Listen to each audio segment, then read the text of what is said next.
নতুন বছর চলে আসতে আসতে মানুষে তাদের নিজেদের মানুষদেরকে ইনস্টাগ্রামের দ্বারাই, ফেসবুকের দ্বারাই এবং কি প্রত্যেকটি প্ল্যাটফর্মের দ্বারাই তাদের নিজেদের মানুষদেরকে হ্যাপি নিউ ইয়ার বলে উইশ করতেছে। তাহলে অল্প চিন্তা করে দেখো যে তুমি এই বছরটা যে কাজটা করলা, ঠিক এই কাজটা তুমি যাওয়া বছরও করছিলা, আর এই বছর তুমি সেই কাজটাই করলা। তাহলে অল্প আমাকে বলো এখন যে তুমি পুরো বছরটা মিলে তুমি কি শিখলা? যাওয়া বছর যেরকম তুমি হারাম কাজ করছিলা, এই বছরে সেই রকমই হারাম কাজই করতেছো তুমি। তাহলে তুমি পুরো বছরটা মিলে তুমি শিখলা কি? তোমার তো আফসোস করা দরকার যে তুমি একজন মুসলমান ঘরের ভালো একজন সন্তান। তুমি যদি মুসলমান ঘরের একজন ভালো একজন সন্তান হয়ে থাকতা, তাহলে তোমার আজকের দিনের মাধ্যমে আল্লাহ রাব্বুল আলামিনের কাছে তোমার তওবা করে রাখছিল যে হে আল্লাহ, আমি অনেক বড় একটা পাপী মানুষ, আমি অনেক গুনাহ করেছি, আল্লাহ তুমি আমাকে মাফ করে দাও।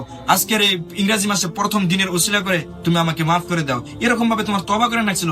বাট তুমি করলাটা কি? সেই আগের বছরের মতনই হারাম কাজ করলা, পার্টি করলা, ডিজে বাজাইলা এবং পুরো বিশাল একটা ময়দানে গিয়ে তুমি হ্যাপি নিউ ইয়ার সেলিব্রেশন করলা। বহুত আফসোসের একটা দরকার যে একটা বিষয় চিন্তা করে দেখো যে আল্লাহ রাব্বুল আলামিন তোমাকে কলেমা পড়া মায়ের ঘরে সৃষ্টি করেছেন, তোমাকে মুসলমান বানিয়ে সৃষ্টি করেছেন।